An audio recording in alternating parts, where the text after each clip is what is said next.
जय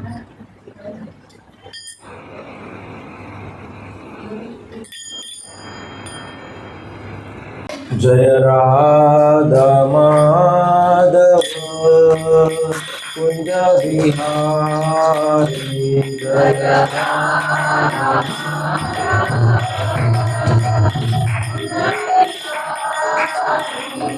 जय राधा माधव कुंज बिहारी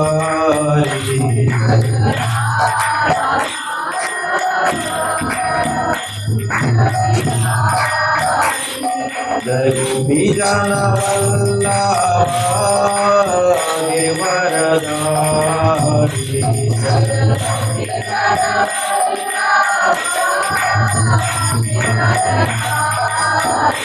जय गोपीजन वल्लभ गिरधरी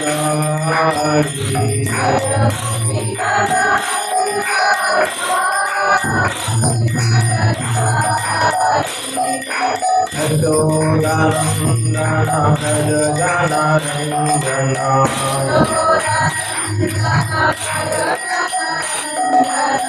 यशोदानन्दन भज जनरञ्जन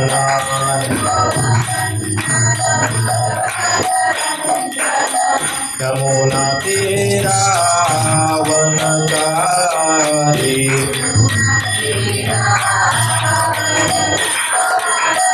यमुना तीरावनचारी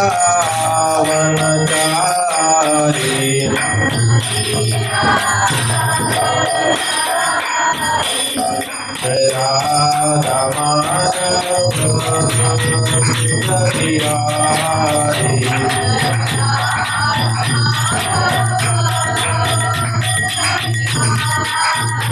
जय गोपीजन Vallabh Girdhari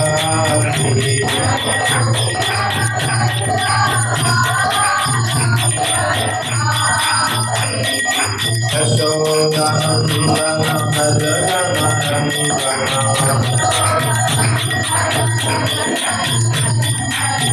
Yamuna तीरावनचारी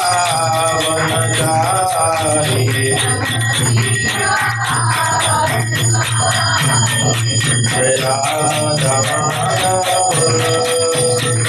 Bihari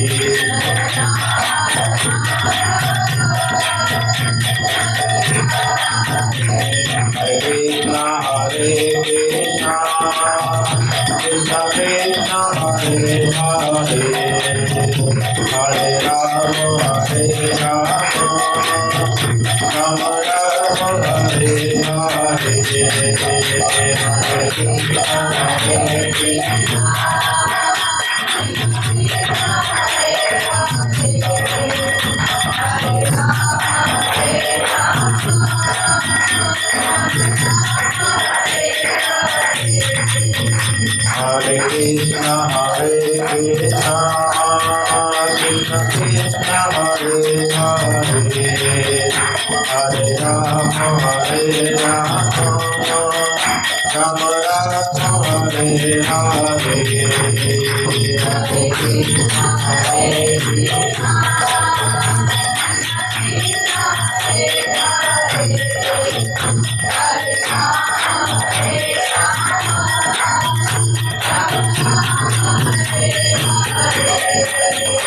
Hare Krishna Krishna Krishna Hare Hare Hare Rama Rama Rama Hare Hare Hare Krishna Hare Krishna Krishna Krishna Hare Hare Hare Rama Rama Rama Hare Hare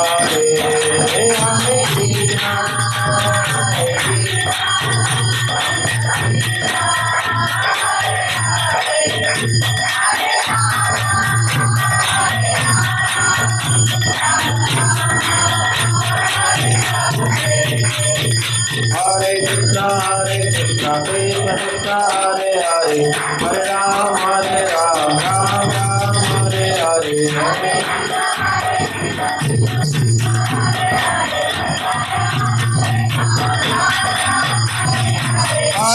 Krishna Krishna Krishna Hare Hare Hare Ram Ram Ram Hare Hare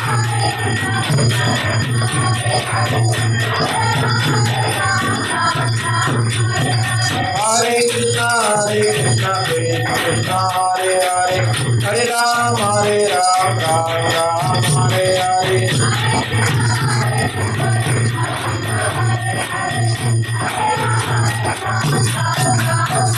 हरे कृष्णा हरे कृष्णा कृष्णा हरे हरे हरे राम हरे राम राम राम हरे हरे हरे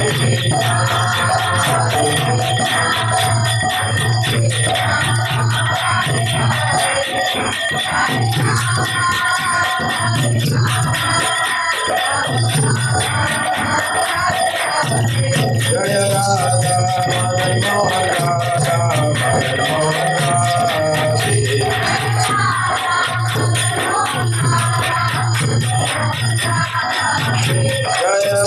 गौरनिताय गौरनिताय गौरनिताय जय गौरनिताय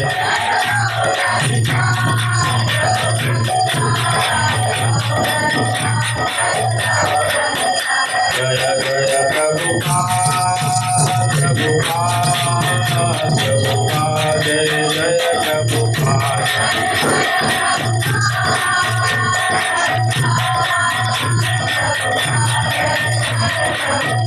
निताय गौर हरि बोल हरि बोल हरि बोल निताय गौर हरि बोल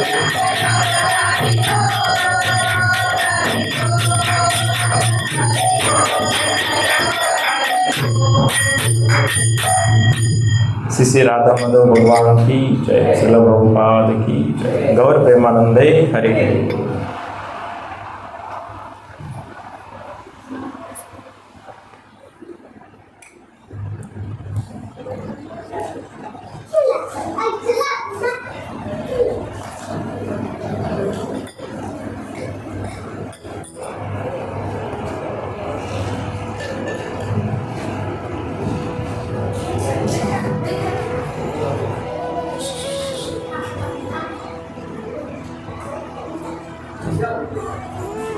गीता क्या याला पण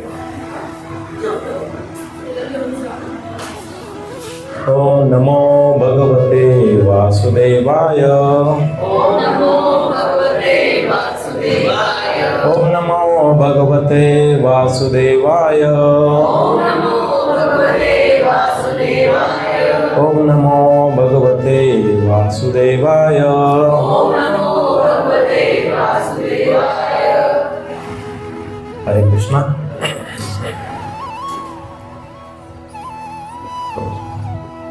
आज के इस शनिवार के सत्संग कार्यक्रम में आप सभी का स्वागत है। हम अभी इस सैटरडे से वापस अपना भगवद गीता का जो सीरीज चालू था उसी को प्रारंभ करेंगे। भगवद गीता प्रारंभ करने से पहले अभी गणेश चतुर्थी के बाद 10 दिन गणेश फेस्टिवल चालू है, तो लॉर्ड गणेश जी को भी हमें प्रार्थना करना चाहिए कि हमारे जीवन में जो भी व्याधि यानी कठिन प्रसंग आते हैं, कुछ प्रॉब्लम्स आते हैं, तो उनको मिटा दो और मेरे भक्ति में ज़्यादा से ज़्यादा प्रगति होने दो। ऐसे लॉर्ड गणेश जी को भी हमें प्रार्थना करनी चाहिए। ब्रह्म संहिता में इसके ऊपर एक बहुत अच्छा सा श्लोक है 5.23 में, यदपाद पल्लवयुगम विनिदाय कुंभा द्वंद्वे प्रणाम समेश गणाधिराजा विघ्नं विहंतं मलस्य जगत्त्रयस्य गोविंदमादि पुरुषं तमहं भजामि। तो यहाँ पे इस श्लोक में ऐसा बताया गया है कि लॉर्ड गणेश जी क्या कर रहे हैं, भगवान कृष्ण की चरणों पे अपना जो सोंड है उसको रख रहे हैं और बोल रहे हैं कि इस तीनों लोकों में जो बाधाएं आती है, जो समस्या आती है, उन समस्याओं को दूर करने के लिए जो मुझे शक्ति मिली है भगवान कृष्ण से मिली है, ऐसे भगवान कृष्ण गोविंद को मैं प्रणाम करता हूँ। तो इसमें कैसा है कि लॉर्ड गणेश जी कृष्ण भगवान की स्तुति कर रहे हैं या उनके गुणगान गा रहे हैं, तो साथ ही में वो एक भक्त के रूप में भगवान को प्रार्थना कर रहे हैं कि इन्हीं से मुझे शक्ति मिले। तो इस तरह से हम लॉर्ड गणेश जी को प्रणाम करते हुए आज का सत्र शुरू करेंगे। आज का श्लोक संख्या है अध्याय पहला श्लोक 27 और 28, 2 श्लोक देखेंगे हम।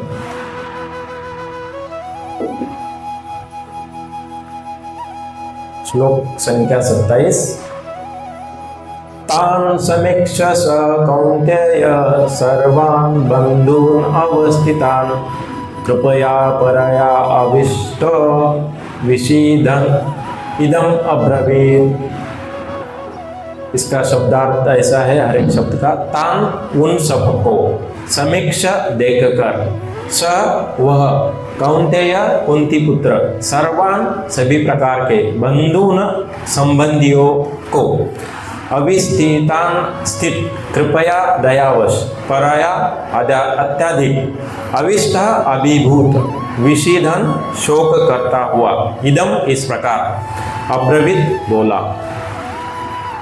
इसका अनुवाद लिखा है, जब कुंती पुत्र अर्जुन ने मित्रों तथा संबंधियों को इन विभिन्न श्रेणियों को देखा तो वह करुणा से अभिभूत हो गया और इस प्रकार बोला।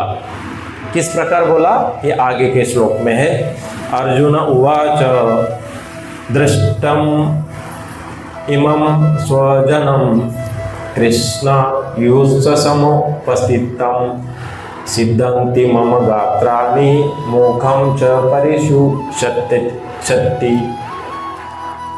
शब्दशः अर्थ देखेंगे। अर्जुन उवाच, अर्जुन ने कहा, दृष्टा देखकर, इमं इन सारे, स्वजनम संबंधियों को, कृष्ण हे कृष्ण, युत्सम युद्ध की इच्छा रखने वाले, समुपस्थितम उपस्थित, सिद्धंती काप रहे हैं, मम मेरे, गात्राणि शरीर के अंग, मुखम मुह च भी परिशुष्यति सुख रहा है।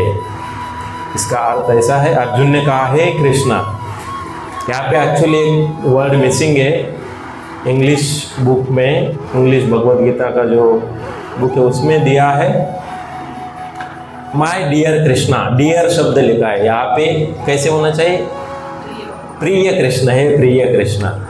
इस प्रकार युद्ध की इच्छा रखने वाले अपने मित्रों तथा संबंधियों को आपने समक्ष उपस्थित देखकर मेरे शरीर के अंग कांप रहे हैं और मेरा मुंह सूख जा रहा है।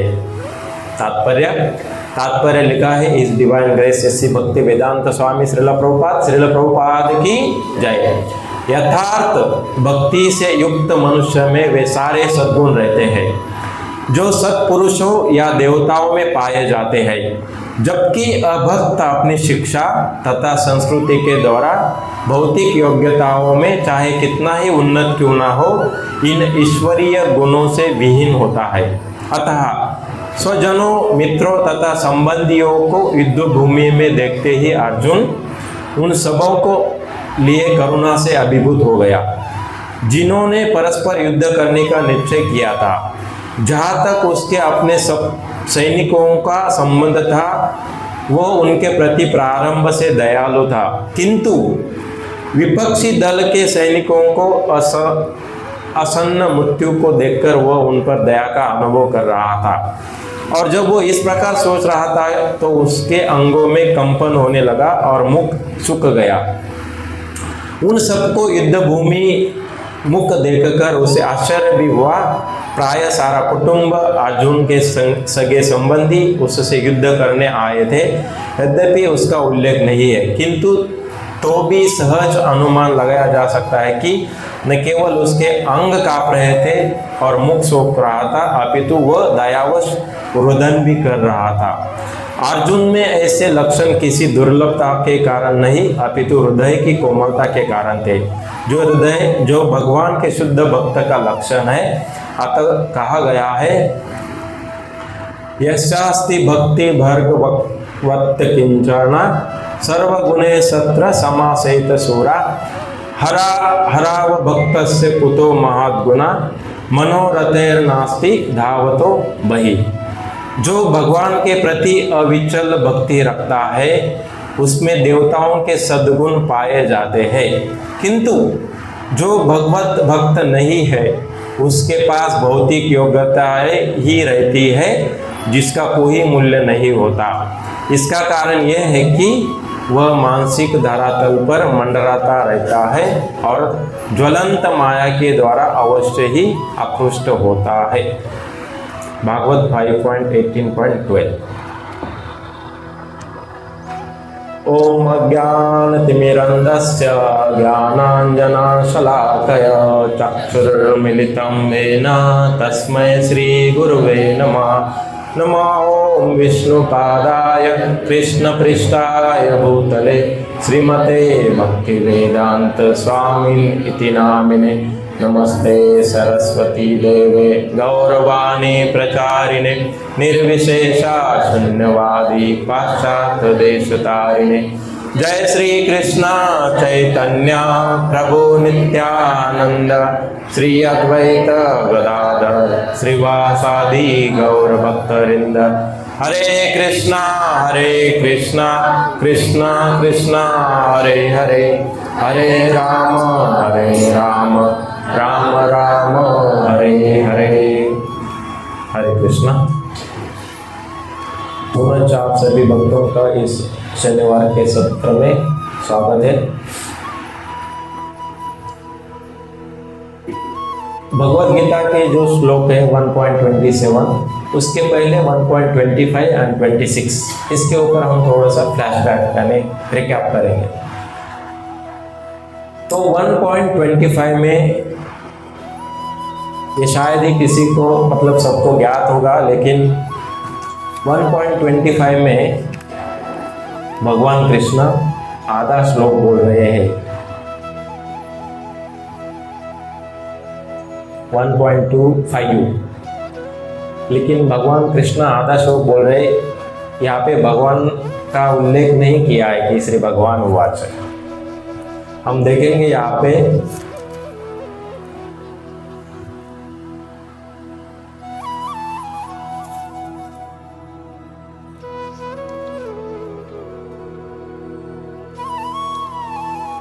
उवाच पार्थ पश्यन्तान् समन्वेता कुरुन्निति। ये जो 4 वर्ड है ये भगवान कृष्ण ने कहा था अर्जुन को। अभी देखिए यहाँ पे कैसा है, भीष्म द्रोण तथा विश्व भर के अन्य समस्त राजाओं के सामने भगवान ने कहा कि हे पार्थ, यहाँ पर एकत्र सारे कुरुओं को देखो।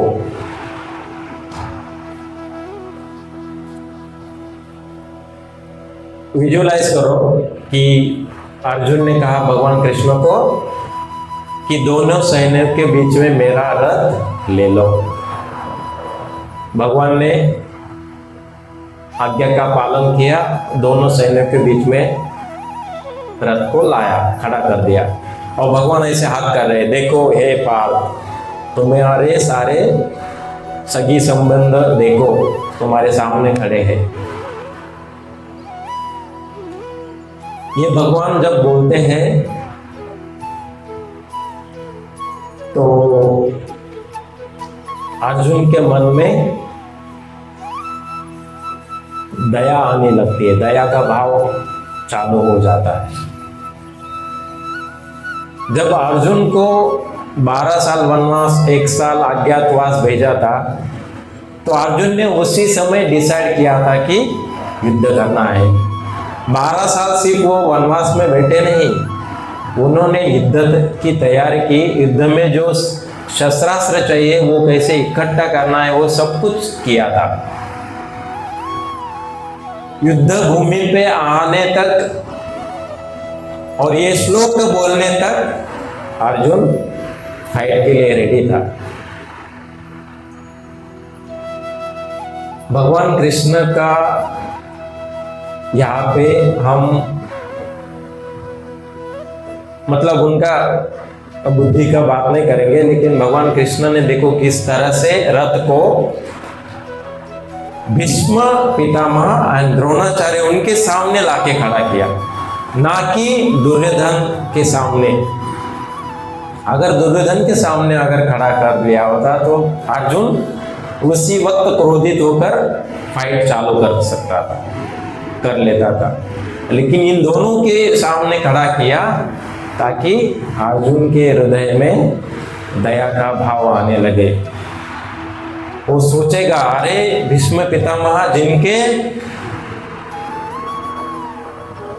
शरीर पर यानी उनके जांघों पर मैं बैठा हूँ, खेल कूदा हूँ, द्रोणाचार्य जो मेरे गुरु हैं उन्होंने मुझे धनुर्विद्या सिखाई, बाण चलाना सिखाया, ऐसे मेरे गुरुजन वर्ग और पितामह को मैं कैसे मारूं? तो ये जो दया का भाव जागरूक करने हेतु भगवान कृष्ण ने इन दोनों के सामने रथ को लाके खड़ा किया। हम देखेंगे कि यहाँ पे जब कुंती पुत्र अर्जुन एंड भीम, कुंती पुत्र है, कुंती पुत्र मतलब कुंती महारानी ने भगवान कृष्ण को कहा था, कब? जब वो संधि दूत बनकर हस्तिनापुर जा रहे थे, उस वक्त कहा था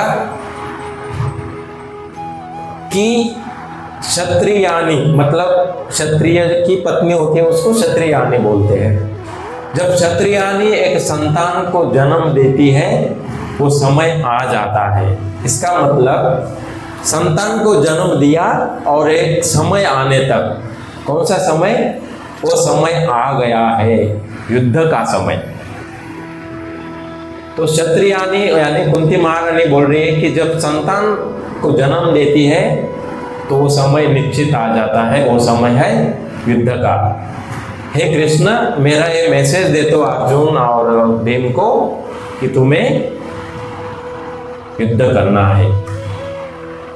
और ये सेम भगवान कृष्ण यहाँ पे बोल रहे अर्जुन को, हे अर्जुन। अर्जुन शोक में चला गया। यहाँ पे देखेंगे आप विषद शब्द लिखा है। विषाद मतलब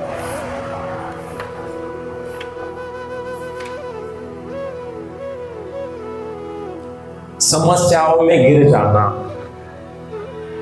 दूसरा यह भी होता है कि वो समस्याओं से गिर जाने के बाद उसको उसके ऊपर सॉल्यूशन निकालना मुश्किल हो जाता है, असमर्थ हो जाता है। वो मानसिक रूप से निर्णय लेने की क्षमता नहीं रहती। पहली बात है समस्या में गिर जाता है, दूसरा है मानसिक रूप से निर्णय लेने की असमर्थता। इन दोनों से अगर बाहर आना है तो ऐसे व्यक्ति को अपने ऊपर सीनियर वैष्णव को या गुरु को फॉलो करना होता है, उनकी आज्ञा पालन करना होता है। तो हम देखेंगे यहाँ पे कि भगवान कृष्ण बोल रहे हैं पार्थ। यहाँ पे भगवत गीता में भगवान कृष्ण ने हे पार्थ शब्द सबसे ज्यादा यूज किया है। पार्थ कौन है? अर्जुन। और पृथा कौन है? कुंती महारानी। तो पृथा से पार्थ बना। जो कुंती का पुत्र है वो है अर्जुन, उसका नाम है पार्थ। और दूसरा कौंतेय, मतलब कुंती पुत्र, इसलिए कौंतेय। ये सेकंड टाइम सबसे ज्यादा भगवत गीता में यूज किया गया है। तो यहाँ पे हम देखेंगे कि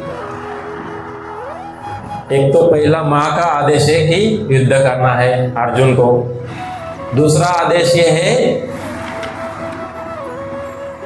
कि मैं बोल रहा हूं तुम्हें फाइट करो, और तुम बोल रहे हो कि नहीं मैं फाइट नहीं करूंगा। तो कृष्ण भगवान बोल रहे हैं कि इसका मतलब तुम अपने माँ का आदेश का उल्लंघन कर रहे हो। अपने माँ का आदेश फॉलो करो। लेकिन अर्जुन अभी मोह में पड़ गया कि मेरे सगे संबंध मेरे सामने खड़े हैं, उनसे मैं कैसे फाइट करूं। तो हम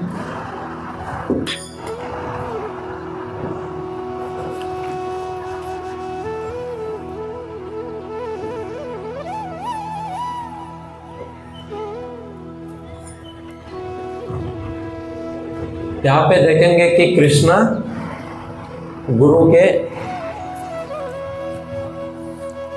अर्जुन के गुरु हैं। और अर्जुन कृष्ण क्या बोल रहे हैं, देखो तुम्हारे सगे संबंध तुम्हारे सामने खड़े हैं। कौन बोल रहा है? गुरु एक शिष्य को बोल रहा है। और दूसरी ओर दुर्योधन जब बात करने लगता है द्रोणाचार्य के साथ तो बोलता है, देखो पांडवों की सेना देखो अभी हमारे सामने खड़ी है। कौन बोल रहे हैं? द्रोणाचार्य। दुर्योधन द्रोणाचार्य को बोल रहे हैं। मतलब द्रोणाचार्य कौन है? गुरु है। दुर्योधन कौन है? शिष्य है। शिष्य कभी गुरु के साथ इस तरह से बात नहीं करता है, कुछ मर्यादा होती है। पहले सीन में देखो कृष्ण गुरु है, शिष्य को बोल सकता है देखो तुम्हारे सगे संबंध। दूसरे सीन में क्या है? दुर्योधन द्रोणाचार्य को बोल रहा है, यानी शिष्य गुरु को बोल रहा है। तो गुरु की अवज्ञा हो रही है यहाँ पे। और जो गुरु की अवज्ञा का पालन नहीं करता है, गुरु के आदेश का पालन नहीं करता है, गुरु के विरुद्ध जाता है, उसका पतन हो जाता है। और यही संकेत है कि युद्ध होने वाला है।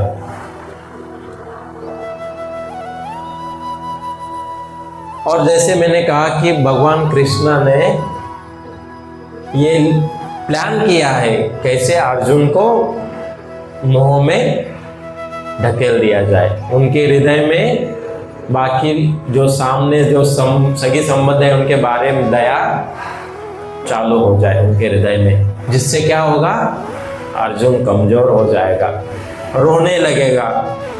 और जैसे अर्जुन कमजोर हो जाएगा, रोने लगेगा, भगवत गीता मैं उनके सामने प्रकट करूंगा, भगवत गीता का अवतार प्रकट करूंगा।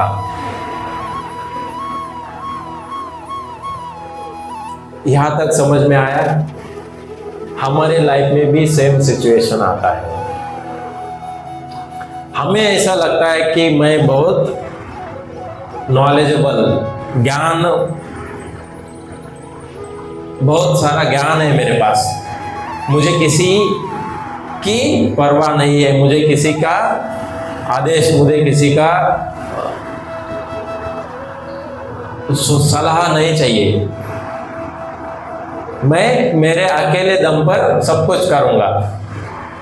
इस भ्रम में वो कार्य करता है। और जब वो अपना प्लान आगे रखता है तो कहीं ना कहीं फिसल जाता है। लेकिन जब भगवान अपने लिए प्लान करते हैं, भगवान के प्लान के हिसाब से जाएंगे तो हम सफल होंगे। तो अभी यहाँ पे हम देखेंगे कि अर्जुन एकदम, वैसे जरूरी नहीं था बोलना कि मेरा रथ दोनों सैन्य के बीच में ले लो। क्यों? अब कृष्ण ने देखा है ना सबको। अभी कृष्ण बोल रहे फाइट करो तो फाइट करो, ऑलरेडी शंख बजा है, सामने वाले पार्टियों ने हथियार निकाले हैं, और बीच में आप बोल रहे हो कि अर्जुन में कृष्ण भगवान मेरा रथ बीच में ले लो। हम भी वैसे ही होते हैं जीवन में। जब जीते हैं तो एक जगह पे फंस जाते हैं। क्यों? भगवान पे भरोसा नहीं, इसलिए। और फिर भगवान क्या करता है? हमारा प्लान फेल करके हमें कमजोर कर देता है। और फिर हम क्या करते हैं? भगवान के द्वार पे जाके घंटी बजाते हैं और मुझे इस समस्या से बाहर निकालो,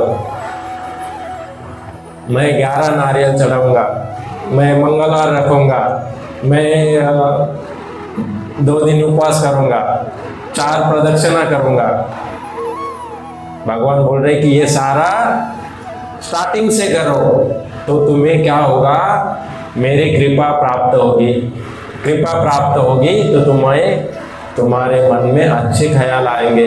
अच्छे ख्यालों के साथ तुम अच्छे काम करने लगोगे, जिसमें मेरा हमेशा गुणगान होगा या चिंतन होगा। और जब तुम मेरा चिंतन करते हुए कार्य करोगे तो तुम्हें समझ में आया कि ये जो कार्य है भगवान के लिए, उसमें असफलता आती है तो चिंता करने की जरूरत नहीं, क्योंकि भगवान साक्षी है वहां पे कार्य करते समय। अर्जुन अभी मोह में फंस गया, आगे के श्लोक में रोने लगता है, इसी श्लोक में रो रहा है, कांप रहा है,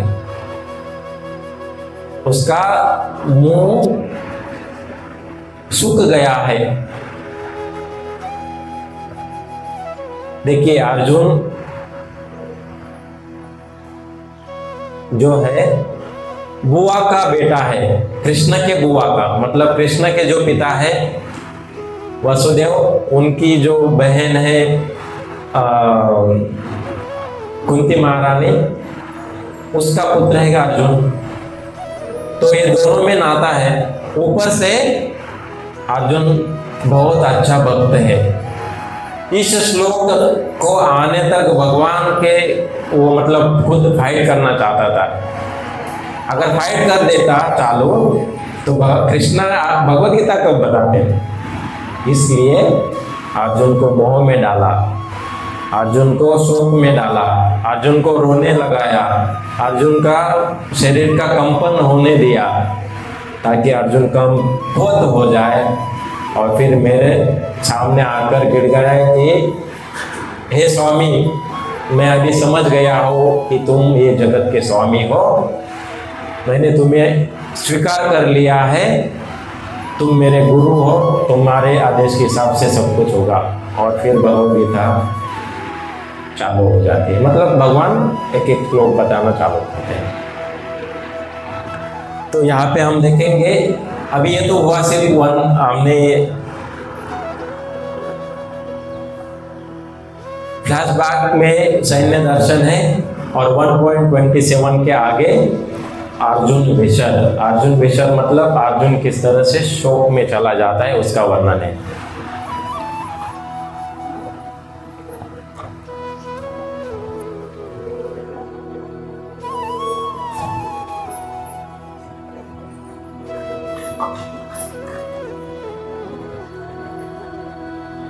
तात्पर्य में हम देखेंगे कि यथार्थ भक्ति से युक्त मनुष्य में वे सारे सद्गुण रहते हैं। यथार्थ इंग्लिश में है जेन्युइन, हिंदी में है यथार्थ। इसका मतलब है असली, प्रामाणिक, या जो ओरिजिनल है वही। ओरिजिनल क्या? जेन्युइन भक्त कौन है? जेन्युइन भक्त के अंदर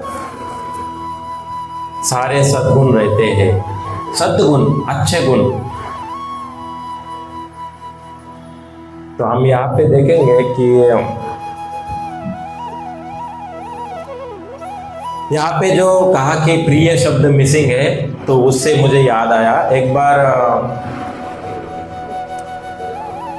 बार मैं फर्स्ट टाइम जब श्रीला प्रभुपाद अमेरिका में बॉस्टन फोर्ट पे उतरे थे, तो उन्होंने भगवान कृष्ण को कहा, हे प्रिय कृष्ण, ओ डियर कृष्ण, तुमने मुझे इस पाश्चात्य जगत में यानी यूएस में लाकर कर दिया है, और तुम्हें ही मालूम है आगे का क्या प्लान है। तुम जैसे, यानी वो गुरु का आज्ञा था उनका कि पाश्चात्य देश में जाके प्रचार करो, लेकिन वो कृष्ण को भी संबोधित कर रहे हैं कि तुम्हारा जैसे प्लान रहेगा उस हिसाब से मैं करते जाऊंगा।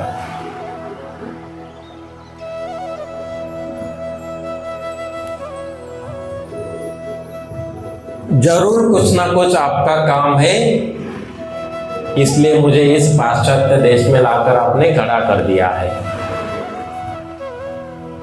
हम भी उसी तरह से भगवान के नित्य सेवक थे भगवत धाम में, लेकिन हमें भी भगवान ने क्या किया, इस भूतल पर भेजा है, तो किसी ना किसी काम से ही भेजा है। और वो क्या काम है? हमें 532 ईयर्स बिफोर श्री कृष्ण चैतन्य महाप्रभु जी ने बताया है कि हमारा क्या काम है। जीवेर स्वरूप है कृष्णर नित्यदास। जीव का स्वरूप है हमेशा कृष्ण का दास बनकर रहो, भगवान कृष्ण का नाम स्मरण करो, भगवान कृष्ण की सेवा करो। सेवा कैसे करेंगे? सिंपल है, घर में भगवान का फोटो लगाना है, मार्केट से 10-15 रुपए का फूल लाना है, प्रेम भाव से एक फूल भगवान को चढ़ाना है, तुलसी पान एक भगवान को चढ़ाना है, भगवान को घर में स्वीट डिश बनाकर भगवान को भोग लगाना है, और एक भगवान के सामने बैठकर 1 माला 2 माला 4 माला 16 माला जितना आपका कैपेसिटी है उतना हरे कृष्ण महामंत्र बोलना है। तो उससे भगवान की सेवा में हम लग जाएंगे, और यही हमें करना है। ऐसे चैतन्य महाप्रभु जी ने 500 साल पहले बताया है। हमें क्या करना है? ये करना है। इसके लिए भगवान कृष्ण ने इस भूतल पर भेजा है। हमें सिर्फ उस प्लान का निमित्त मात्र बनना है। प्लान ऑलरेडी भगवान चैतन्य महाप्रभु जी ने दिया है। नाम स्मरण करो, नाम संकीर्तन साधन पैसों पे, नाम संकीर्तन साधन पैसों पे, जगतील पापे जन्मांतरी, जगतील पापे जन्मांतरी, न लगती सयास जावे वनंतरा, न लगती सयास जावे वनंतरा। बोल रहे तुकाराम महाराज बोल रहे 400 साल पहले, नाम संकीर्तन साधन पैसों पे। नाम संकीर्तन जो है सबसे साधन, सोपा साधन है, सोपा साधन। और इससे क्या होगा? आपके जन्मों के पाप मिट जाएंगे। और इस नाम संकीर्तन जप करने के लिए वनवास में नहीं जाना होता है, जंगल में नहीं जाना होता है, घर में बैठकर कर सकते हैं।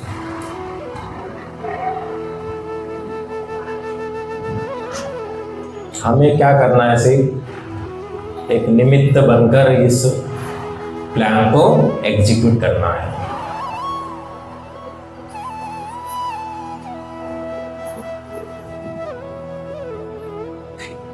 हम यहाँ पे देखेंगे फर्स्ट लाइन में यथार्थ यानी जेन्युइन भक्त। कौन है जेन्युइन भक्त? जो भगवान के असली भक्त होते हैं, भगवान के जो भक्त होते हैं, प्योर वैष्णव होते हैं, उनके संग में रहकर, भक्ति मार्ग में रहकर भगवत भक्ति में आगे बढ़ जाता है, नाम स्मरण करता है। ये जेन्युइन भक्त है। उसके कुछ लक्षण भी बताए हैं।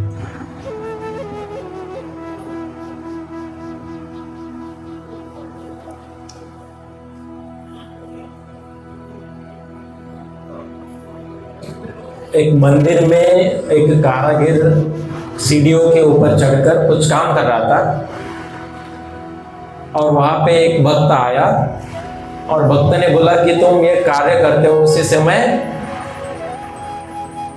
टाइम मिला तो मेरे कथा में आ जाओ एक दिन। वो कारीगर अपने कथा काम होने के बाद कथा में चला गया और बोलने लगा वो कथाकार कि तुम क्या करो, कल से 1 राउंड माला चालू कर दो। तो कथा हो गई, कथाकार घर पे गया, कारीगर घर पे गया। दूसरे दिन वो वापस आए। कारीगर ने क्या किया, बुक्स गिफ्ट शॉप से एक माला खरीदा,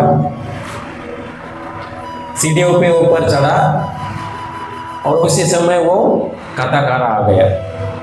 और कथाकार वाले बहुत खुश हो गए, अरे मैंने जो प्रचार किया था उसका उदाहरण देखिए, उसने तुरंत माला जब चालू कर दिया। तो वो उनसे बोलने लगा, अरे वाह, धन्यवाद धन्यवाद, आपने अच्छे से माला चालू कर दिया।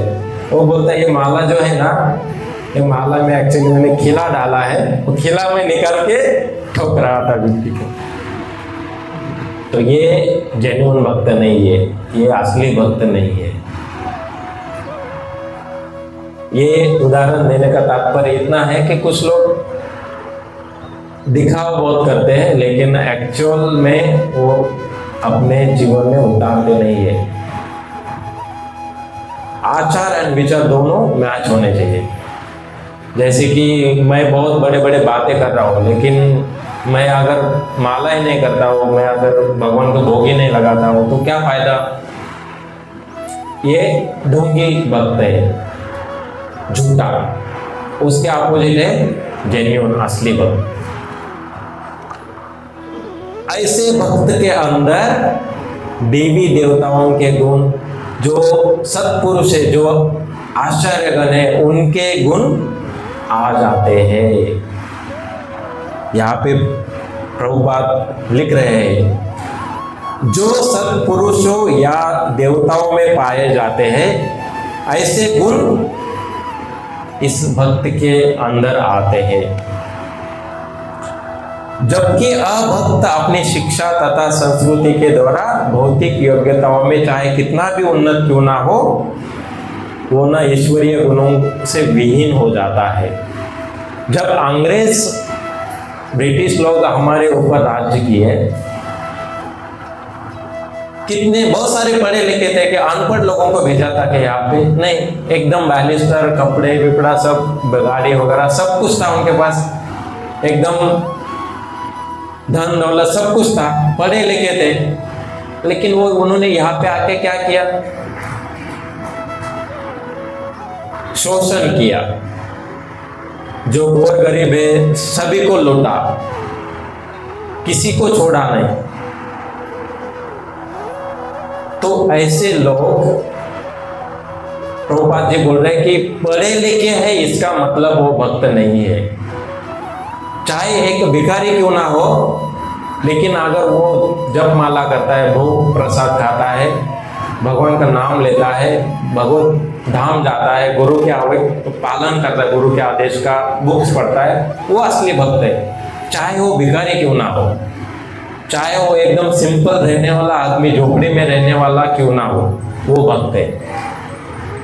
ऐसे भक्त के अंदर देवताओं के गुण आ जाएंगे, सत्पुरुषों के गुण आ जाते हैं, ना कि इन पढ़े लिखे आदमियों के अंदर।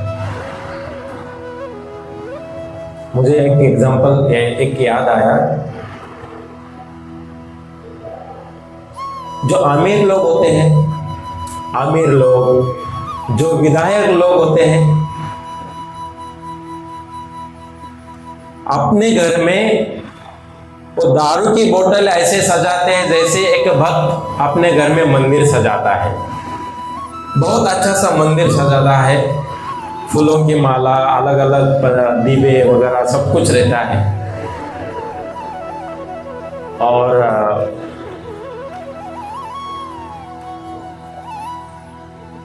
अमीर लोग अपने घर में किसको सजाते हैं, दारू की बोतल की डिजाइनों को सजाते हैं।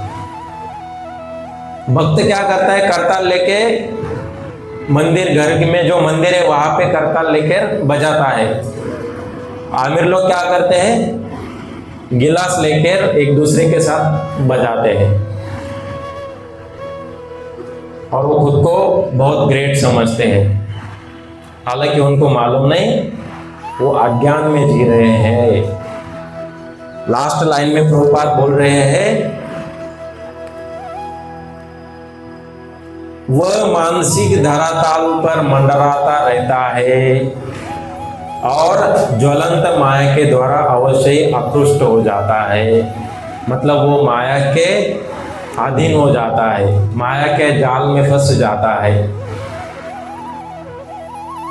उसकी जो बुद्धि है उसमें और जानवर की बुद्धि में कोई फर्क नहीं है। क्योंकि जानवर को क्या है, एक बार खाना खिलाया, दूसरी बार खिलाया, वो तीसरी बार वहां पे ऑटोमेटिक आ जाता है। चौथी बार उसको मारा तो भी उस समय भाग जाएगा, दूसरे दिन वापस आएगा। अमीर लोग जो बहुत सारे पढ़े हैं लेकिन शास्त्र का नॉलेज नहीं है, वो क्या करेंगे, दारू पिएंगे, शराब पिएंगे गलत व्यवहार करेंगे, जेल में जाएंगे, दूसरे दिन वापस आएंगे बाहर, वापस वही कृत्य करेंगे।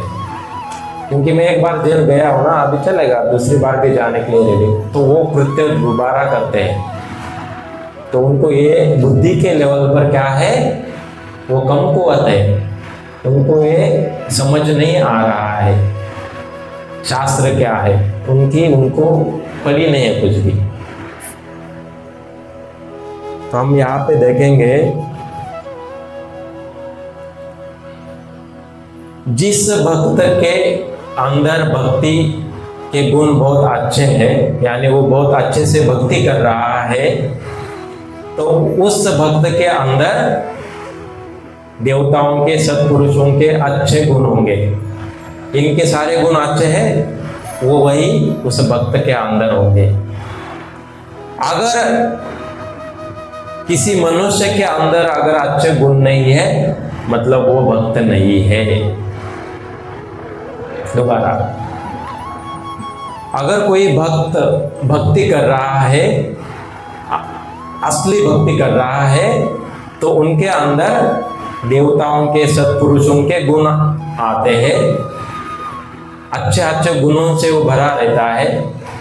अगर किसी मनुष्य के अंदर या भक्त के अंदर से कुछ भी गुण नहीं है, इसका मतलब वो अभक्त है। उसको ज्यादा प्रयास करना चाहिए असली भक्त बनने का। जैसे मैंने एग्जांपल दिया कि अमीर लोग अपने घर में दारू की बोतल लगाकर घर सजाते हैं। दूसरी ओर भक्त लोग जिनके अंदर अच्छे गुण हैं, अपने घर में मंदिर को सजाता है, मंदिर के सामने बैठकर करताल बजाता है। आमिर लोग अपना सजा हुआ जो दारू का दुकान है उसके सामने गिलास बजाते हैं। तो ये जो अमीर लोग हैं एक दिन नष्ट होकर इसी धरती में वापस मंडराते रहेंगे। उनको जन्म मृत्यु जड़ावादी से छुटकारा नहीं मिलेगा, वो अज्ञान में रह रहे हैं। तो इन लोगों से हमें बचना है, असली भक्तों के साथ रहना है, साधु संग में रहकर उनके गुण हमारे अंदर लाना है। यह है असली भक्त का लक्षण। अन्न अभिलाषिता शून्यम ज्ञान कर्मादि अनावृतम कृष्णानु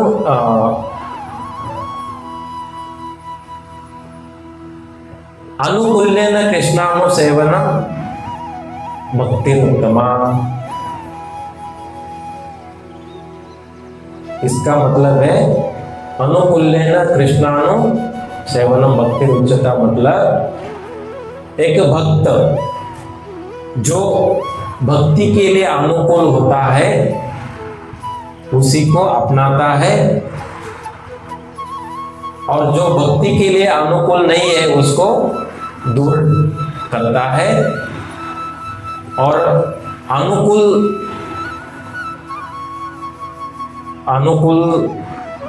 जो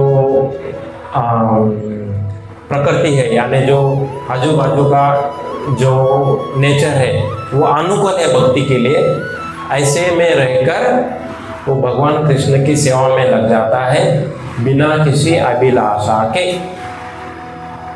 यह है भक्त का, अच्छे भक्त का लक्षण, शुद्ध भक्त का लक्षण। तो हम यहाँ पे देखेंगे कि अर्जुन के कोमल हृदय और दयालु होने के कारण वो एक असली भक्त है, और भगवान कृष्ण को ऐसी भक्त की आवश्यकता थी भगवद गीता सुनाने के लिए, गीता सुनाने के लिए। तात्पर्य में और लिखा है कि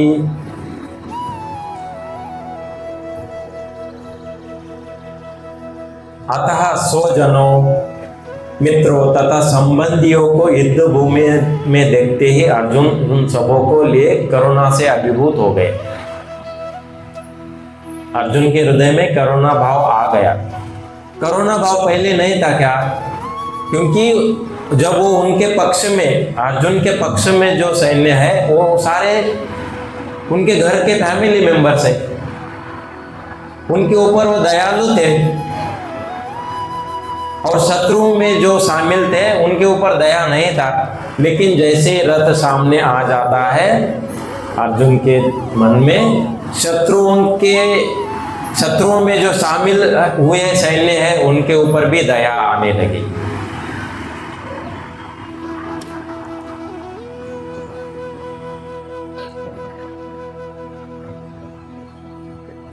और जब वो इस प्रकार सोच रहा था तो उसके अंगों में कंपन होने लगा, मुख सूख गया। उन सबको युद्ध भूमि मुख देखकर उसे आश्चर्य भी हुआ। प्राय सारा कुटुंब, अर्जुन के सगे संबंधी उससे युद्ध करने आए थे। यद्यपि इसका उल्लेख नहीं है, किंतु तो भी सहज अनुमान लगाया जा सकता है कि न केवल उसके अंग कांप रहे थे और मुख सूख रहा था, अपितु वो दया के वश में आकर रुदन भी कर रहा था, रोने भी लगा था। अर्जुन में ऐसे लक्षण किसी दुर्बलता के कारण नहीं, लेकिन अपितु हृदय की कोमलता के कारण थे। तो हृदय की कोमलता और दयालु, ये दोनों के कारण अर्जुन एक उच्च भक्त है और ऐसी भक्त की तलाश में भगवान कृष्ण थे। और भगवान कृष्ण ने उसके मन में मोह डालकर उसको विषाद में ला दिया, विषाद में खड़ा कर दिया, ताकि वो और रोने लगेगा। और फिर भगवान कृष्ण उसको गीता का प्रकट कर कर गीता समझाएंगे।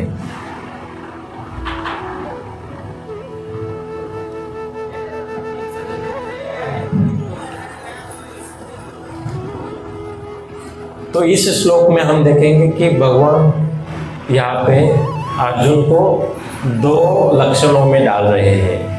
विषाद के दो लक्षण हैं। एक लक्षण है कि उनका अंग कांप रहा है, दूसरा है मुख सूख गया है। और एक लक्षण है रोने वाला। ऐसे टोटल 5 लक्षण है। सेकंड चैप्टर में एक बताया है, इस चैप्टर में 4 बताया है। तो 2 लक्षण आगे के श्लोक में है। इस श्लोक में 2 लक्षण है जिसका उल्लेख यहाँ पे किया है, शरीर कंपन होना और मुख सूख जाना। तो जब कोई व्यक्ति इस दलदल में फंसता है, मतलब समस्याओं में गिर जाता है और उस वक्त उसकी बुद्धि, मन उस सिचुएशन से बाहर आने में असमर्थ हो जाती है, ऐसे व्यक्ति को गुरु का सहारा लेना चाहिए, वैष्णवों का सहारा लेना चाहिए, पंडितों का सहारा लेना चाहिए, जिनको इसका उत्तर मालूम है। और ऐसे सिचुएशन में जब हम फंसते हैं तो जरूर अपने शास्त्रों से, अपने मतलब आप शास्त्रों से सहायता ले सकते हैं, लेकिन जो शास्त्र पढ़े हैं ऐसे पंडितों से, ऐसे भक्तों से, ऐसे गुरुओं के सहायता ले लो, तो आप सहज उस प्रॉब्लम से, सिचुएशन से बाहर आओगे। तो हम थोड़ा सा यहाँ पे समरी में यहाँ पे बोल सकते हैं कि पार्थ जो है अर्जुन का नाम है, कौंतेय भी अर्जुन का नाम है। अर्जुन को भगवान कृष्ण ने मोह में डाल दिया, शोक में डाल दिया। शोक में अर्जुन कैसे गए? जब युद्ध भूमि में सामने देखा सारे स्वजन है, मित्र है, संबंधी है, इनको देखकर अर्जुन शोक में चला गया, विषाद में चला गया। समस्याओं के घेरों में गिर गया और उस समस्याओं को अगर बाहर लाना है तो अर्जुन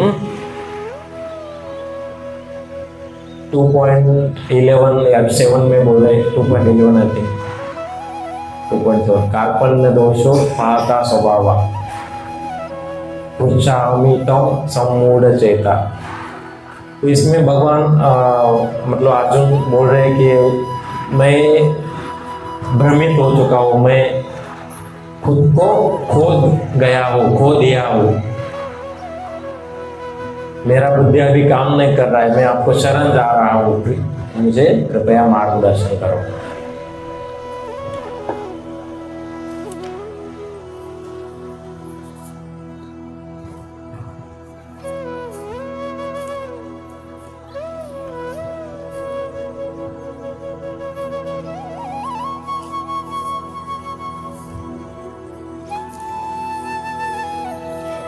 हाँ 2.7 कार्पण्य दोषोपहता स्वभावा पृच्छामि त्वं धर्म सम्मूढ़ चेता यश्रेयसानिचितं ब्रूहि तन्मे शिष्यस्ते मां छादि मां त्वं प्रपन्नम। यहाँ पे अर्जुन फुल सरेंडर हो जाता है कृष्ण भगवान को और बोलता है मैं दुर्बलता के कारण अपना कर्तव्य भूल गया, फाइट करना भूल गया,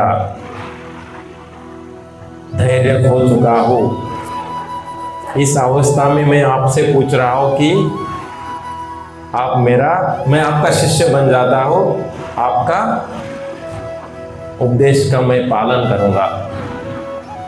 और फिर भगवद गीता से फिर 2.11 से भगवान कृष्णा चालू कर देते भगवद गीता का मार्गदर्शन या संदेश अर्जुन को। तो यहाँ पे इस सत्र को यहाँ पे हम विराम देते हैं।